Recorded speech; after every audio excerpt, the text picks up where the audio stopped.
अ, मैं अभी अभी उत्तर पूर्वी राज्यों का दौरा करने के बाद वापस लौट आया हूं और मैं विश्वास के साथ कह सकता हूं कि सारे उत्तर पूर्वी इलाके में सभी राज्यों में एक मजबूत तरीके से अंडर करंट है कांग्रेस के पक्ष में। असम में, नागालैंड में, मेघालय में, अरुणाचल प्रदेश में जहां विधानसभा के चुनाव भी हो रहे हैं, मिजोरम में और त्रिपुरा में, सभी राज्यों में इसकी जानकारी बाहर ज़्यादा नहीं छपती है, पर मैं अपने ही अनुभव के आधार पर कह सकता हूं हमारे उम्मीदवार मजबूती से लड़ रहे हैं। हमारा प्रचार सभी जगहों में सही ढंग से चल रहा है। कई राज्यों में राज्य सरकार की ओर से पूरी प्रयास की जा रही है कि हमारे प्रचार को उसके सामने कुछ बाधाएं लगाने के लिए, खास तौर से असम में असम के मुख्यमंत्री और असम के 7 मंत्री सिर्फ एक ही सीट पर वो ध्यान दे रहे हैं। खुद मुख्यमंत्री जोरहाट में बैठे हुए हैं क्योंकि वो घबराए गए हैं कि जोरहाट के हमारे उम्मीदवार गौरव गोगोई जी जरूर इस सीट को जीतने वाले हैं। तो सारे राज्यों में मैंने देखा है कि कांग्रेस पार्टी, हालांकि हमारे किसी भी राज्य में हमारी सरकार नहीं है, उसके बावजूद लोकसभा चुनाव को लेकर, विधानसभा में तो हमें बहुमत नहीं मिली, ये बात मैं स्वीकारता हूं, पर लोकसभा के चुनाव में मुद्दे अलग हैं। और सबसे बड़ा मुद्दा उत्तर पूर्वी राज्यों में ये है कि हमारे अनेकताओं को कौन सुरक्षित रखेगा। खास तौर से संविधान को लेकर बहुत बड़ी चिंता है, क्योंकि हमारे संविधान में अनुच्छेद 371 ए नागालैंड को विशेष प्रावधान किए गए हैं, 371 बी असम के लिए विशेष प्रावधान किया गया है, अनुच्छेद 371 सी मणिपुर से संबंधित है, 371 एफ सिक्किम से संबंधित है, 371 जी मिजोरम से जुड़ा हुआ है और 371 एच अरुणाचल प्रदेश से जुड़ा हुआ है। और लोगों के मन में ये चिंता जरूर है और सर्वोपरि है कि जो सरकार 370 को हटाई है वो 371 को भी हटा सकती है। तो उत्तर पूर्वी राज्यों में जो अनेकताएं हैं, धर्म के आधार पर, जाति के आधार पर, भाषा के आधार पर, प्रांत के आधार पर, इस पर जो खतरा है और जो बीजेपी अपने बल पर ही नहीं पर अलग अलग राज्यों में छोटे छोटे प्रांतीय पार्टियों के द्वारा अपना प्रभाव बढ़ाना चाहती है, लोग को समझ में आ गया है कि लोकसभा चुनाव में सिर्फ एक ही विकल्प है बीजेपी को हटाने के लिए, वो है कांग्रेस। तो मैं विश्वास के साथ कह सकता हूं 5-6 दिन के बाद कि उत्तर पूर्वी राज्यों में जमीनी स्तर पर सभी राज्यों में कांग्रेस के पक्ष में एक अंडर करंट है। दूसरी बात जो मैं आपसे कहना चाहता हूं कि आप जानते हैं कि पहला चरण हमारा अभियान, जो प्रचार अभियान था, मेरे विकास का 2 हिसाब पर आधारित था। उसके बाद हमारा पॉजिटिव प्रोग्राम शुरू हुआ, कैंपेन शुरू हुआ, हाथ बदलेगा हालात। और ये प्रिंट मीडिया में, डिजिटल मीडिया में, टेलीविजन में चल रहा है। इसके साथ साथ हम लोगों ने 5 तारीख को ही हमारा न्याय पत्र जारी किया था, जो न्याय पत्र है, और जो गारंटी हमने दी है 5 न्याय को लेकर, 25 गारंटी, उसका जिक्र तो बीजेपी के जुमला पत्र में तो बिल्कुल है ही नहीं। किसानों के जो मुद्दे हैं, युवाओं के जो मुद्दे हैं, श्रमिकों के मुद्दे हैं, महिलाओं के जो मुद्दे हैं, उसके पर कोई बात नहीं, हिस्सेदारी मुद्दे पर कोई बात नहीं होता। आज हम हमारे प्रचार को जारी रखते हुए एक गीत की तैयार की है, और ये गीत हम आज रिलीज कर रहे हैं। अलग अलग राज्यों में हमारे पब्लिक रैली में, मीडिया में इसका प्रचार होगा, और आप देखेंगे और सुनेंगे कि इसके माध्यम से हम हमारे 5 न्याय 25 गारंटी का संदेश जनता तक पहुंचा रहे हैं। इसके अलावा मैं भी कह दूं, 3 तारीख को कांग्रेस अध्यक्ष जी ने उत्तर पूर्वी दिल्ली में घर घर गारंटी कार्ड वितरण अभियान की शुरुआत की थी। 8 करोड़ परिवारों तक ये घर घर गारंटी कार्ड पहुंचाया जाएगा। मिसाल के तौर से मैं अभी असम से आया हूं, और असम में 22 लाख परिवारों तक ये गारंटी कार्ड पहुंचाया जाएगा। और मुझे खुशी है कि जहां चुनाव होने वाले हैं 19 तारीख को, उन राज्यों में करीब 80% डिस्ट्रीब्यूशन हो चुका है। हमारे नेता, हमारे कार्यकर्ता घर घर गारंटी कार्ड वितरण अभियान में पूरी तरीके से लगे हुए हैं, और 19 तारीख के चुनाव को लेकर जहां जिन सीटों में चुनाव हो रहे हैं, वहां जो लक्ष्य रखा गया था उसका अभी अब तक, कल तक 80% डिस्ट्रीब्यूशन हो चुका था। और हमें पूरा विश्वास है कि कल रात तक जिन सीटों में चुनाव होने वाले हैं 19 तारीख को, वहां 100% डिस्ट्रीब्यूशन का काम खत्म हो जाएगा। मैं अभी सुप्रिया से जिक्र करूंगा कि आज का जो कैंपेन सॉन्ग है, एंथम सॉन्ग है, उसके बारे में कुछ और जानकारी आपको दें। बहुत धन्यवाद सर। नमस्कार साथियों। और जैसा कि सर ने कहा कि हमारी जो कैंपेन है, अगर आप देख रहे हैं, हमारी एक पॉजिटिव कैंपेन है। हमारी जो गारंटी है, हमारे जो वचन है, वो न्याय के उन 5 स्तंभों पर खड़े हैं, जिसका वादा राहुल गांधी जी ने किया है, जिसका वादा कांग्रेस अध्यक्ष ने किया है, जिसका वादा कांग्रेस पार्टी ने किया है। और वो न्याय के स्तंभ जो है, वो लोगों की आवाज सुनकर, उनकी बातें सुनकर, उनकी आकांक्षाओं, उनकी आशाओं, उनके दुख, उनके दर्द, उनकी तकलीफ पर है। और हम युवा न्याय की बात करते हैं, जहां पर 30 लाख सरकारी नौकरियों की बात करते हैं, 1 लाख सालाना स्टाइपेंड की बात करते हैं, पेपर लीक पर कड़े नियम कानून की बात करते हैं, अग्निवीर जैसी योजना को खत्म करके पुरानी जो जिस तरह से नौकरी मिलती थी उसकी बहाली की बात करते हैं। नारी न्याय में हम 50% आरक्षण सरकारी नौकरियों में देश की लड़कियों के लिए करेंगे।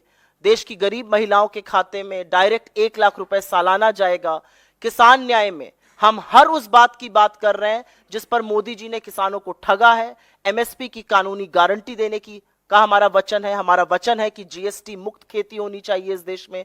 हमारा वचन है कि कर्जा माफी हम किसानों की करेंगे, क्योंकि हम कॉर्पोरेट लोन माफी से बचाकर किसानों की कर्जा माफी करना चाहते हैं। श्रमिकों के लिए मनरेगा, जिसका मूलभूत आधार कांग्रेस ने रखा था, मनरेगा के मजदूरों की दैनिक आय 400 रुपए करने के अलावा गिग वर्कर्स की सामाजिक सुरक्षा की बात करते हैं। और साथ ही साथ हम 25 लाख की एक हेल्थ स्कीम की बात करते हैं जो लोगों को फायदा पहुंचाएगी, और ऐसी स्कीम हमने राजस्थान में चलाकर दिखाई है। हम हिस्सेदारी न्याय की बात करते हैं, और न्याय के इन्हीं 5 स्तंभों को मिलाकर इस देश की आवाज, इस देश की जो गूंज है, और कन्याकुमारी से कश्मीर तक की यात्रा, मणिपुर से मुंबई तक की यात्रा ने कहीं ना कहीं इस देश की अपेक्षाओं को बटोरा है, समेटा है। वही हमारा कैंपेन भी है कि हाथ हालात बदलेगा। और उसकी एक छोटी सी झलक आज एक कैंपेन सॉन्ग है जो बनके तैयार है। मैं विनती करूंगी कि ये लाइट अगर ऑफ कर दी जाए और वो सॉन्ग प्ले हो।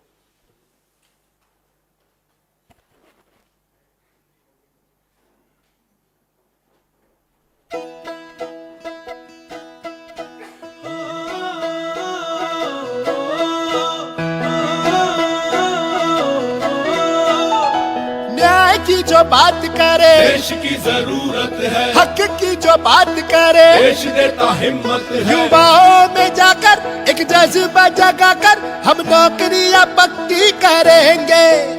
किसानों के हक में जुड़े हम रहेंगे, हर एक की तरक्की करेंगे। आबादी है आधी पर हक पूरा रखते हैं, घर भी चलाते कमाई भी करते हैं। कल भरोसा अंदाज बदल देगा, कैद के ख्याल को आजाद बदल देगा। हम साथ हैं, दो हाथ ये हालात बदल देगा। हम साथ हैं, दो हाथ ये हालात बदल देगा। नफे मुनाफे के आगे चलेंगे तो हिस्सा अधिक का मिलेगा। सीने की हिम्मत को मेहनत की कीमत से ज्यादा का सिक्का मिलेगा। घर घर प्रगति की रफ्तार बदल देगा, कैद के ख्याल को आजाद बदल देगा। हम साथ हैं, दो हाथ ये हालात बदल देगा। हम साथ हैं, दो हाथ ये हालात बदल देगा। जज्बात की ये बात नहीं, बात हिस्सेदारी की। हो जात की ये बात नहीं, बात भागीदारी की। हर बिछड़े हुए का ये हाथ पकड़ लेगा, हर बिछड़े के साथ चलेगा। हर बात जो खिलाफ है वो बात बदल देगा, कैद के ख्याल को आजाद बदल देगा। हम साथ हैं, दो हाथ ये हालात बदल देगा। हम साथ हैं, दो हाथ ये हालात बदल देगा।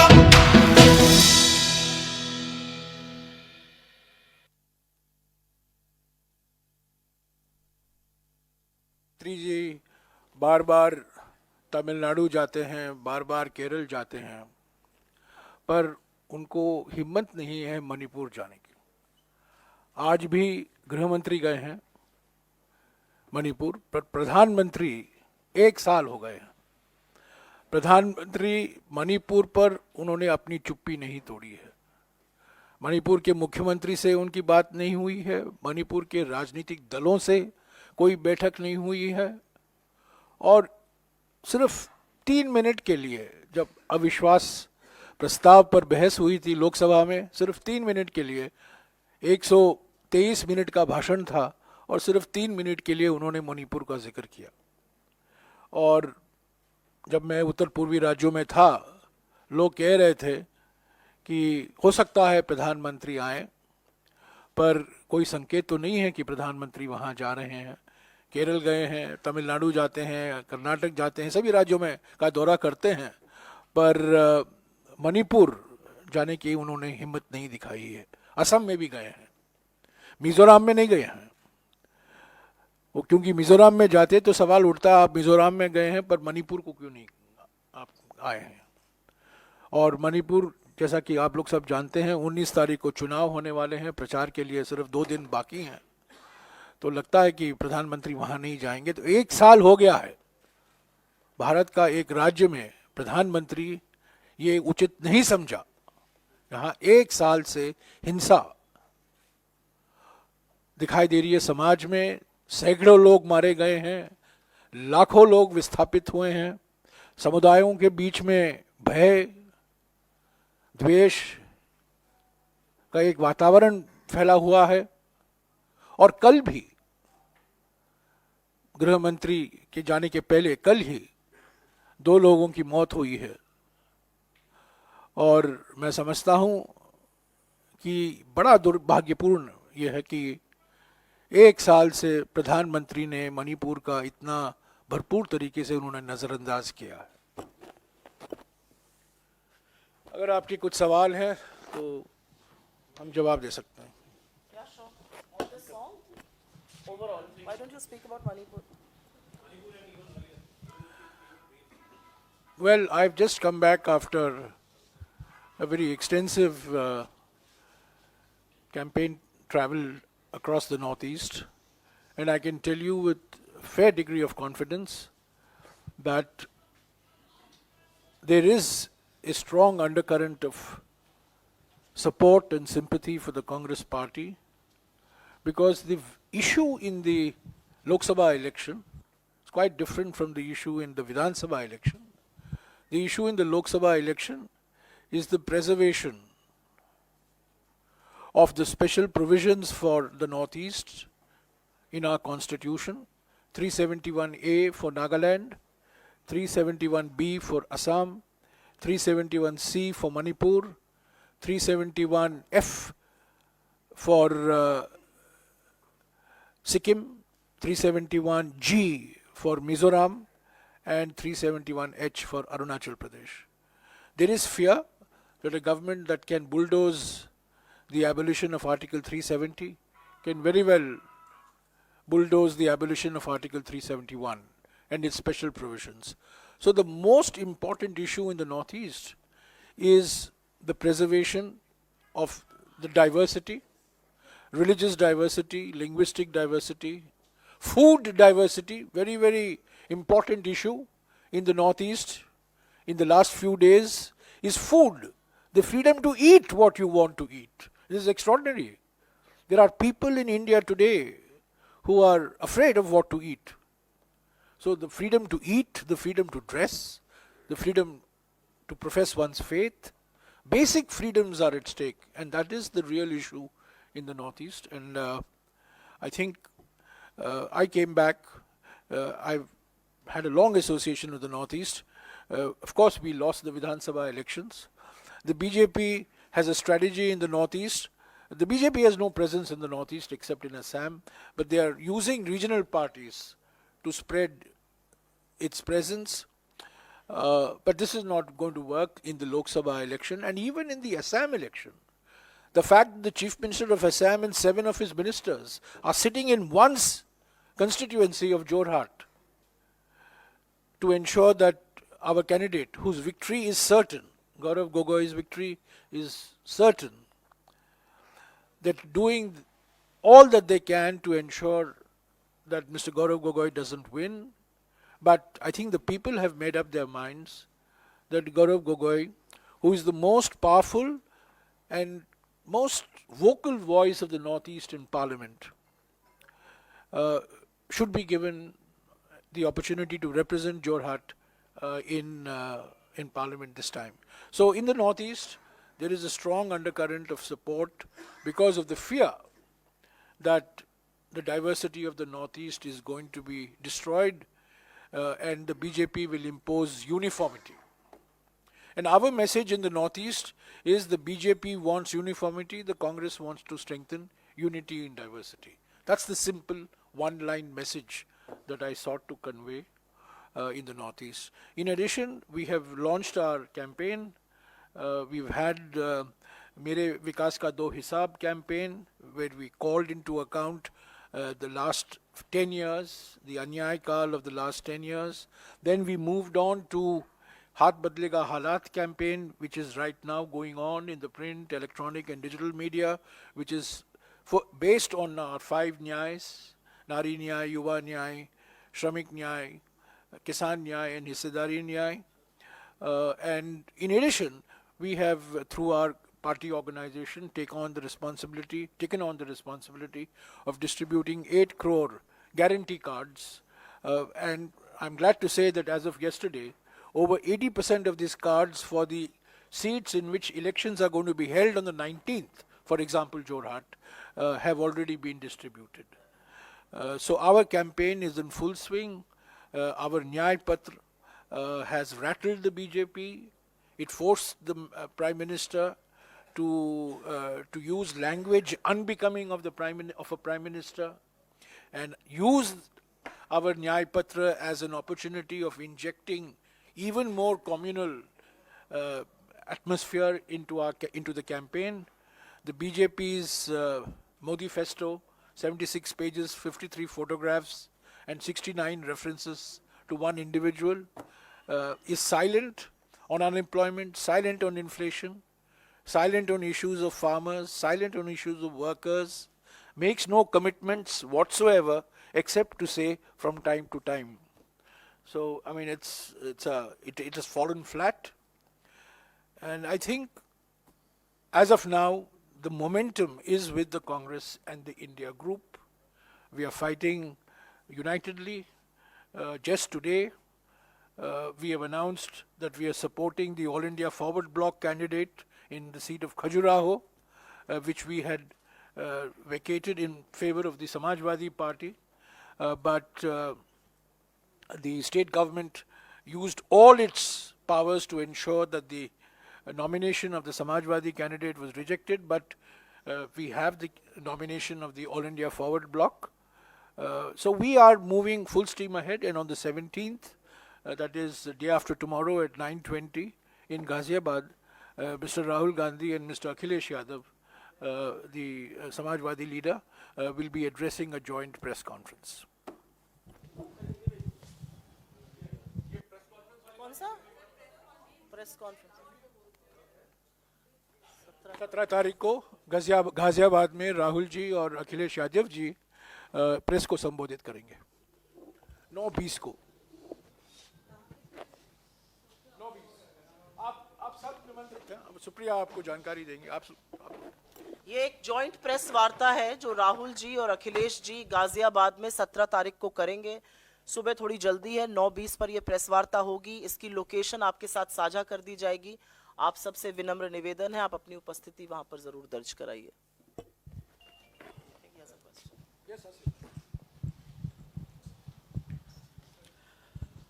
So, yesterday the Prime Minister made a pitch for electing a strong and stable government to the people.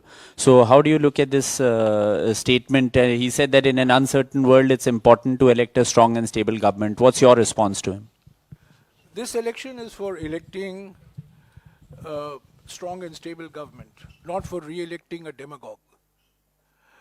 Strong and stable governments come from policies and programs that address the concerns of the people. A Prime Minister who has nothing to say on farmers' issues, nothing to say on issues of unemployment and inflation, a Prime Minister who will refuse to talk about issues relating to workers, who refuses to talk on issues of social justice, social empowerment, is making a pitch for a strong government, a capable government, his words. But the question is, strong and capable for what? That's the real question.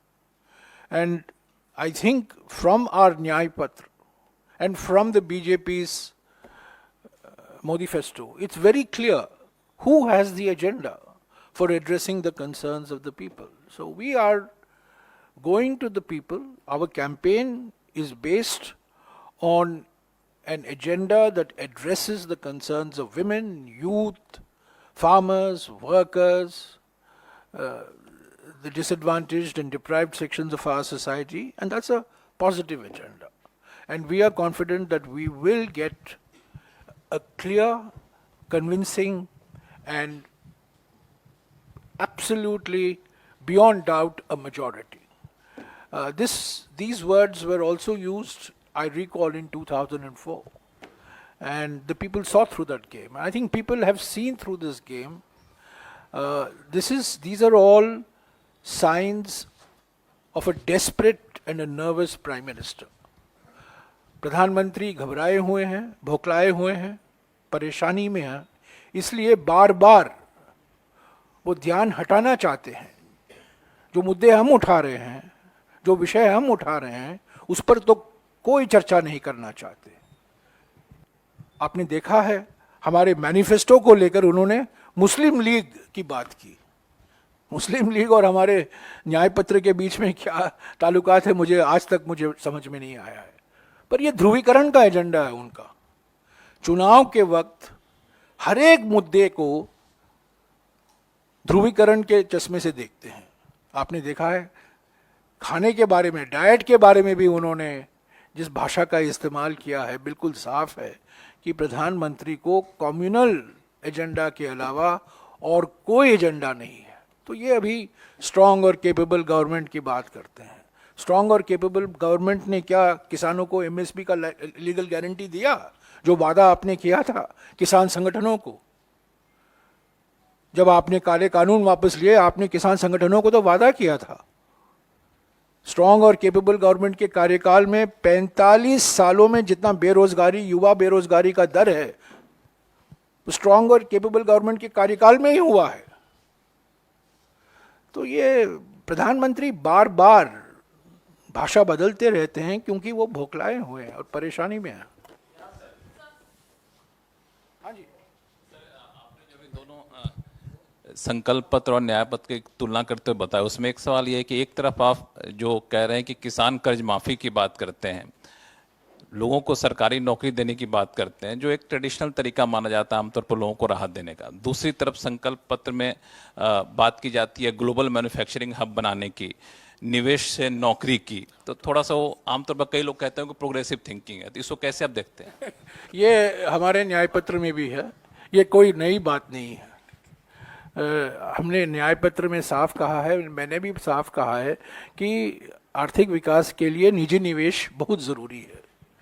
और पिछले 10 सालों में अगर आप निजी निवेश का दर देखें, मनमोहन सिंह जी के कार्यकाल में निजी निवेश 32% जीडीपी का हुआ करता था, और नरेंद्र मोदी स्ट्रांग और केपेबल उन्हीं के भाषा में लीडर के कार्यकाल में निजी निवेश 28% जीडीपी का हुआ है। तो निजी निवेश जरूरी है, इसमें कोई दो राय नहीं है। और हमारे न्याय पत्र में भी हमने इसका बहुत लंबे तरीके से जिक्र किया है किस तरीके से हम निजी निवेश लाएंगे। पर एक बात मैं कह दूं कि डराकर, धमकी देकर, वसूली से, हफ्ता वसूली से निजी निवेश नहीं आएगा। पिछले 10 साल में जिस ढंग से ईडी, सीबीआई और इनकम टैक्स, विपक्ष के नेता को अलग रखिए, उद्योगपतियों के खिलाफ, व्यापारियों के खिलाफ इस्तेमाल हुआ है, दुरुपयोग हुआ है, वो निजी निवेश को प्रोत्साहन नहीं करेगा। और एफडीआई भी घट रहा है। और मोदी सरकार एफडीआई बात करती है, असली बात तो यह है मोदी सरकार के लिए एफडीआई फियर, डिसेप्शन और इंटिमिडेशन, वही है एफडीआई, फॉरेन डायरेक्ट इन्वेस्टमेंट नहीं। एफडीआई माने फियर, डिसेप्शन और इंटिमिडेशन। सर इसमें मैं थोड़ा सा ऐड करना चाहती हूँ। आपका बिजनेस जर्नलिज्म का बैकग्राउंड रहा है, ये भी एक भ्रांति है। आपका भी है। मैं वही सर, मेरे साथ काम किया इसीलिए मैं बोल रही हूँ। बिजनेस जर्नलिज्म वाले कहते हैं कि जो कॉर्पोरेट के लिए होगा वो प्रोग्रेसिव है, जो किसान के लिए होगा वो फिस्कली इम्प्रूडेंट है। ये जो पिंक अखबारों की सुर्खियां, इनके आगे एक हिंदुस्तान है, उसमें किसानों की, श्रमिकों की बड़ी समस्याएं हैं। 4.5 लाख करोड़ आप कॉर्पोरेट लोन माफ कर देते हैं, किसान की माफी पर आप नाक मुंह भूं सिकोड़ने लगते हैं, पहली बात। दूसरी बात आपने कही निवेश की। निवेश, जो लोग चरण वंदन के गीत गाते हैं वो निवेश नहीं कर रहे हैं देश में, जैसा कि सर ने बताया। FDI as a percentage of GDP गिर रहा है, manufacturing as a percentage of GDP Modi ji की नाक के नीचे गिरा है। तो असलियत यह है कि जो 10 में से 10 अंक मोदी जी के बजट को हर साल दर साल देते आए हैं, जब पैसा लगाने की बारी आती है तो वो भी कन्विंस नहीं है कि इनकी पॉलिसीज के चलते पैसा लग सकता है। तो अगर किसानों की बात करना प्रोग्रेसिव है, तब कॉर्पोरेट की बात करना भी प्रोग्रेसिव है। एक ठीक है, एक गलत है। कड़वा कड़वा थूक और मीठा मीठा गप, ये नहीं चलेगा इस देश में। जो हमारे प्रधानमंत्री के गुणगान गाते हैं, करोड़ों हमारे देश में बनाते हैं, पर नागरिक बनते हैं सिंगापुर के, दुबई के, बरमूडा के, बहामास के, लंदन के। वो यहाँ के नागरिक नहीं रहते हैं।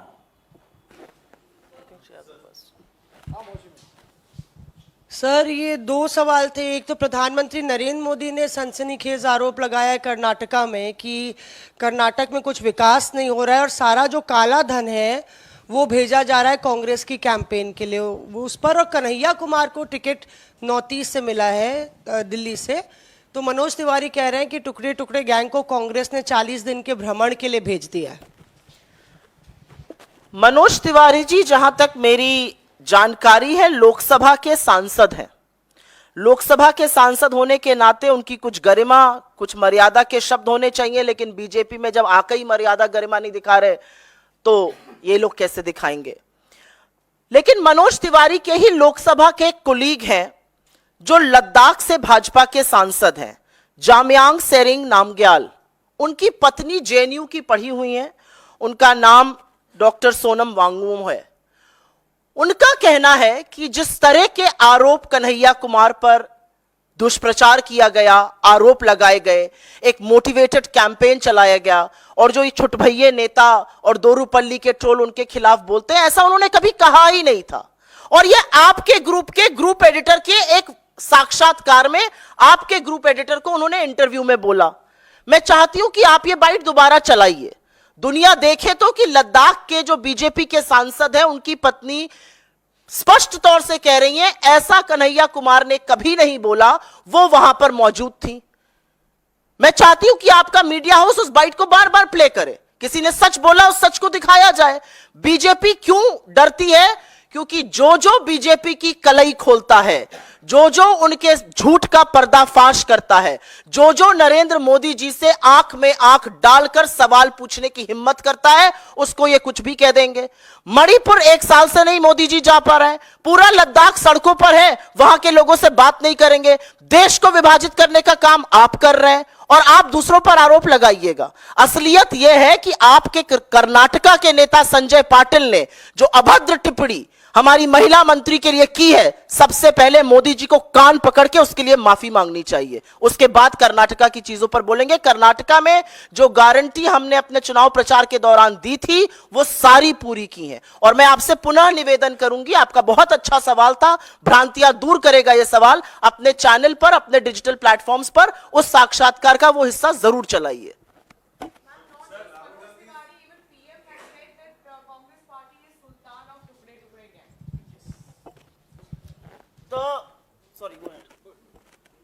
In Parliament, a question was asked about the Tukde gang. In those very words, in Parliament, the BJP government and the Home Minister on record has said, ऐसा कोई गैंग नहीं है, ऐसे कोई लोग नहीं है। तो या तो वो सदन में झूठ बोलते हैं या जैसे उनकी आदत है चुनावी सभाओं में झूठ बोलते हैं।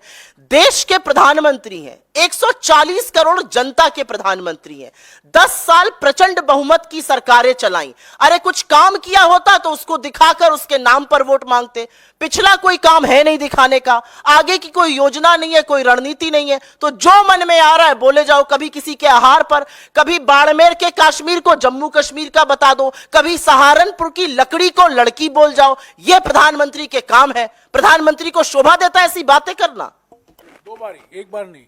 लकड़ी लड़की 2 बारी।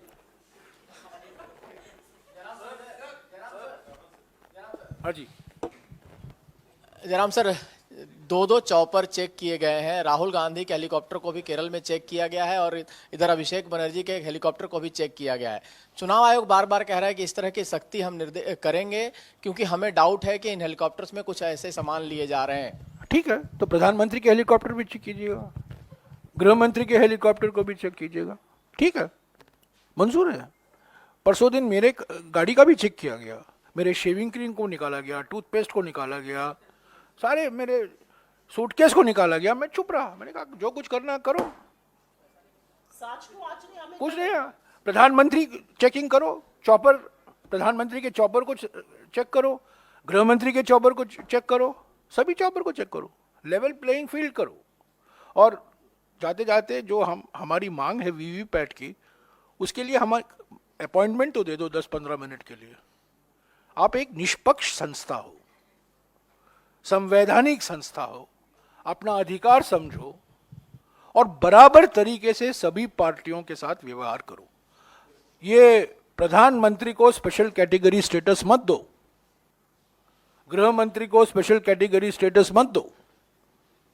गाड़ियां चेक करना है कीजिए, चॉपर को चेक करना है कीजिए, हमें कोई आपत्ति नहीं। सर एक सवाल, मैम सवाल है, जो आप लोगों ने कैंपेन सॉन्ग आज जारी किया है उसके अधिकांश हिस्से में राहुल गांधी की तस्वीर और उनका वीडियो है। तो क्या कांग्रेस राहुल गांधी के चेहरे पर ये चुनाव लड़ रही है? क्योंकि कांग्रेस अध्यक्ष की तस्वीर 5 बार है, उसमें भी 2 बार या 3 बार राहुल गांधी है उस फ्रेम में। तो क्या राहुल गांधी के चेहरे पर ही कांग्रेस इस बार लोकसभा का चुनाव लड़ रही है? आपके अनुसार किसके चेहरे पर लड़ना चाहिए? आपके कोई सुझाव हो तो जरूर दीजिए। राहुल गांधी ने इस देश के एक छोर से दूसरे छोर तक 4,500 किलोमीटर कन्याकुमारी से कश्मीर तक पैदल नापे। जो लोगों की बातें उन्होंने वहां सुनी, जो लोगों की बातें मणिपुर से मुंबई तक की यात्रा में जहां पर सर भी शामिल थे सुनी, उसके आधार पर हमने अपना न्याय पत्र बनाया। उनके लोगों की अपेक्षाओं को, उनकी आशंकाओं को, उनकी आशाओं को सुना, उनके सुझावों को सुना, तो उनको हमने दिखाया।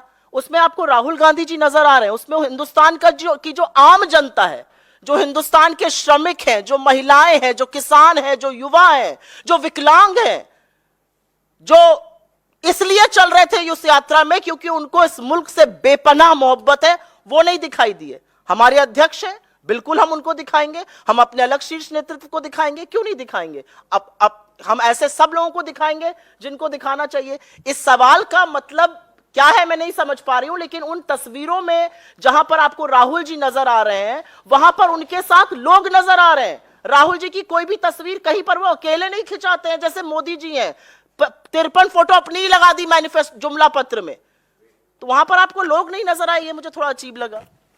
आपने देख लिया होगा कि जो फिल्म है, सारा का सारा फुटेज भारत जोड़ो यात्रा और भारत जोड़ो न्याय यात्रा से लिया गया। अगर आप वो देख लेते ना तो ये सवाल नहीं करते।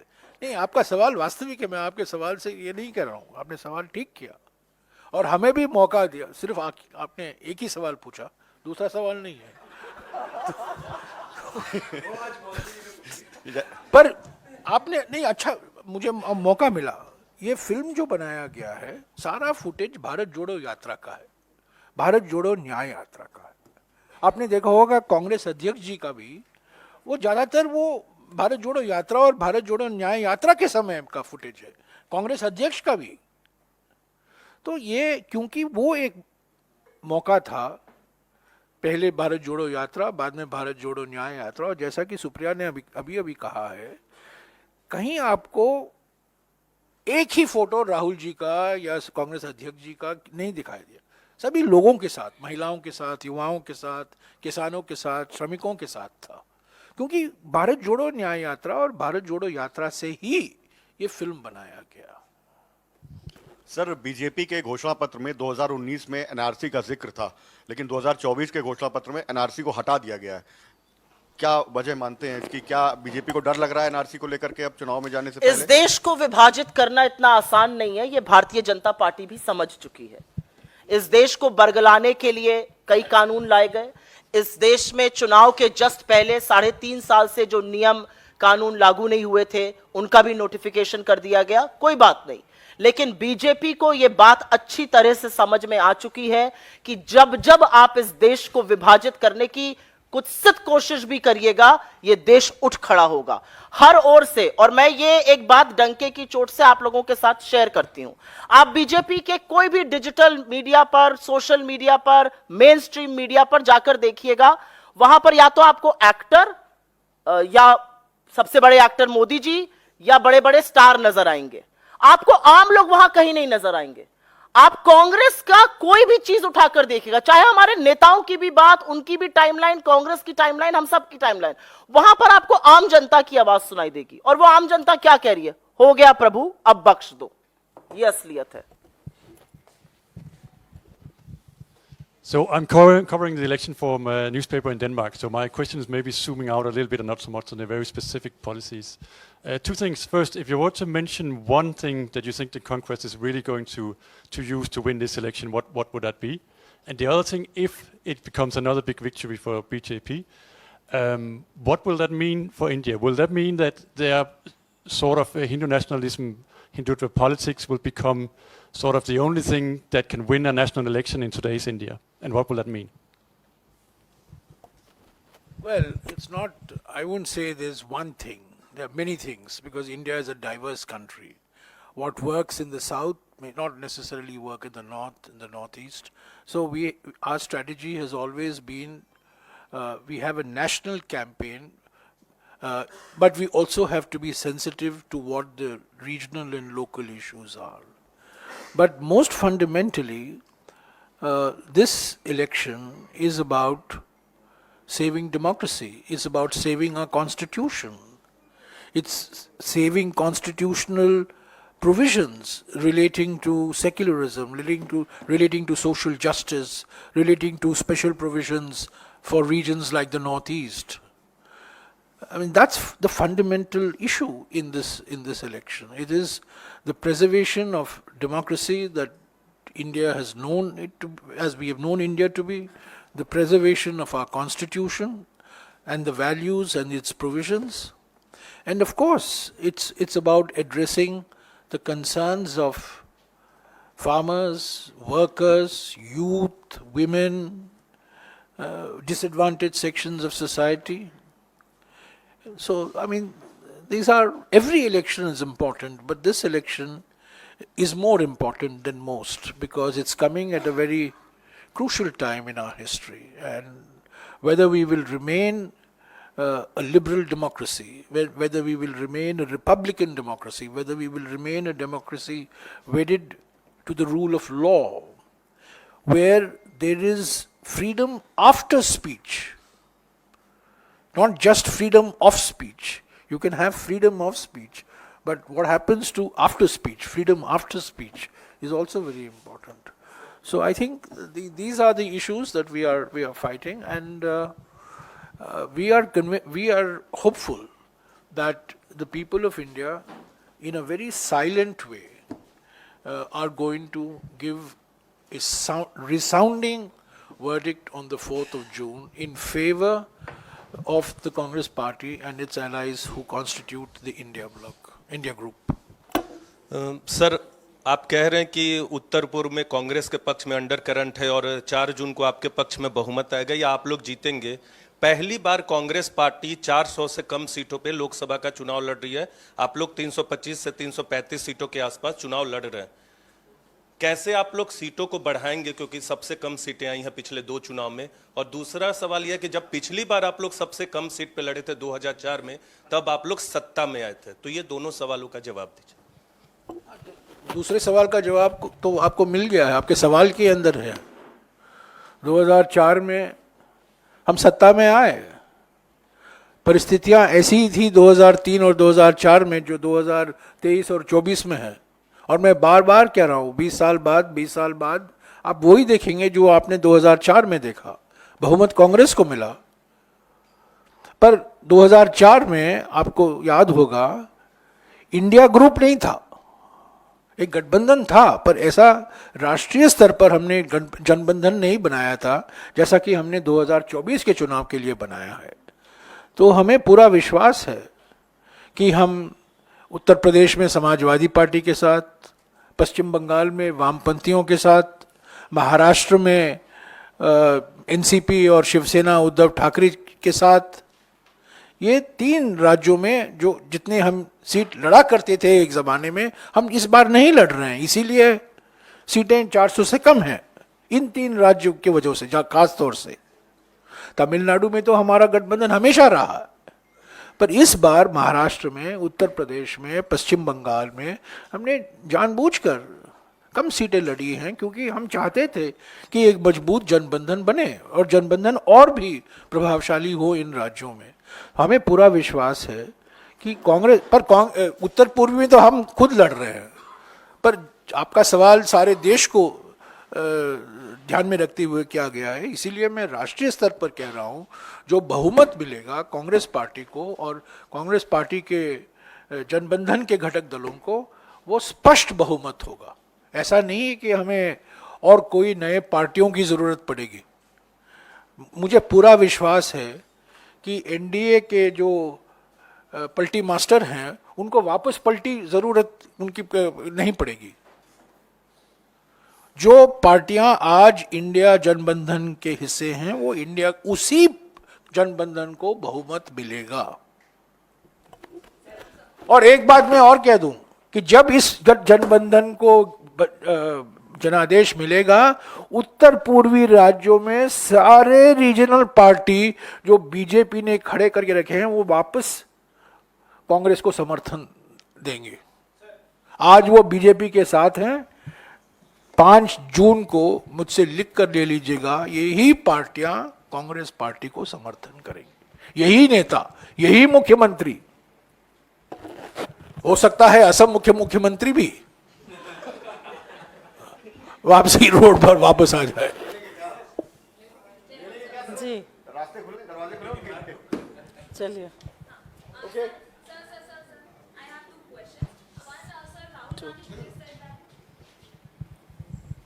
Sir, Rahul Gandhi today said that in Kerala there is not adequate number of medical facilities there, and he had also written a letter to Kerala Chief Minister, but he doesn't get any response. So your take on that? And second question is that 21 retired judges had written a letter to CJI, and they are saying that judiciary is under pressure by a certain factions. So is it a target upon the opposition leaders?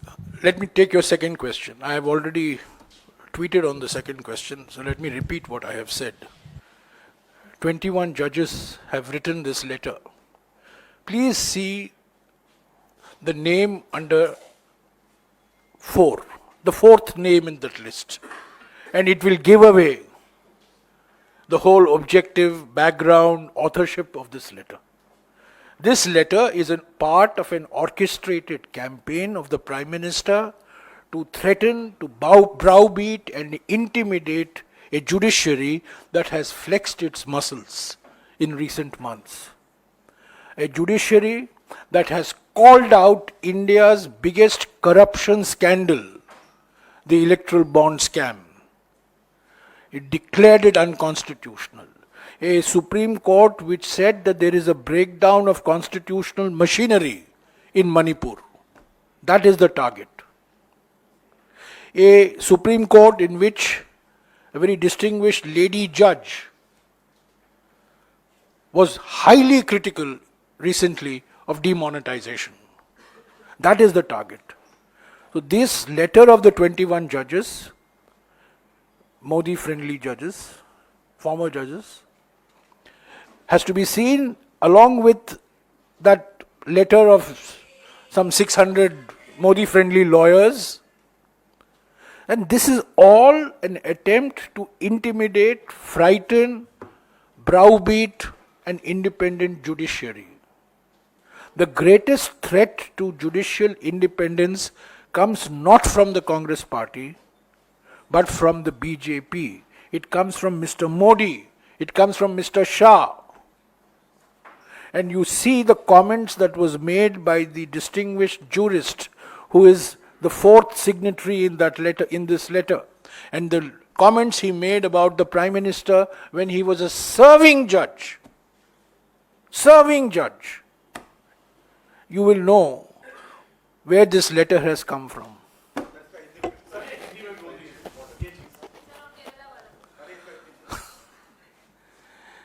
ये जो 21 अवकाश प्राप्त जजों ने खत लिखा है, ये एक और मिसाल है कि किस तरीके से प्रधानमंत्री, गृह मंत्री सुप्रीम कोर्ट को धमकी दे रहे हैं, उनको डरा रहे हैं, उन पर दबाव ला रहे हैं, क्योंकि सुप्रीम कोर्ट ने पहले कहा था कि मणिपुर में सारी प्रतिक्रिया खत्म हो चुकी है, वहां कॉन्स्टिट्यूशन बचा नहीं है, संविधान बचा नहीं है। बाद में सुप्रीम कोर्ट ने कहा इलेक्ट्रल बॉन्ड न केवल गैर कानूनी है पर गैर संवैधानिक भी है। तब सुप्रीम कोर्ट के एक न्यायाधीश ने कहा कि नोटबंदी क्यों किया गया, नोटबंदी को लेकर उन्होंने काफी कुछ आलोचना जताई। तो ये निष्पक्ष न्यायपालिका को डराने के लिए, धमकी देने के लिए ये तरीका अपनाया गया है। पहले कुछ वकीलों ने लिखा, ये सारे के सारे वकील बीजेपी से जुड़े हुए हैं, वो नाम से ही पता चल जाता है। और ये जो 21 रिटायर्ड जजेस हैं, मैं सिर्फ यही कहूंगा, इस लिस्ट में चौथे नाम को देखिए और आपको पूरा राज खुल जाएगा, पर्दे के पीछे क्या है। तो ये बिल्कुल एक रणनीति है, ये मोदी सरकार की रणनीति है, ये मोदी सरकार ने करवाया है और ये धमकी देने के लिए, डराने के लिए। सबसे गहरा खतरा सुप्रीम कोर्ट को कांग्रेस पार्टी से नहीं पर प्रधानमंत्री और गृह मंत्री से है। और इस खतरे से ध्यान हटाने के लिए ऐसे वकीलों से, रिटायर्ड जजेस से खत लिखवाए जा रहे हैं। Kerala, what about Kerala?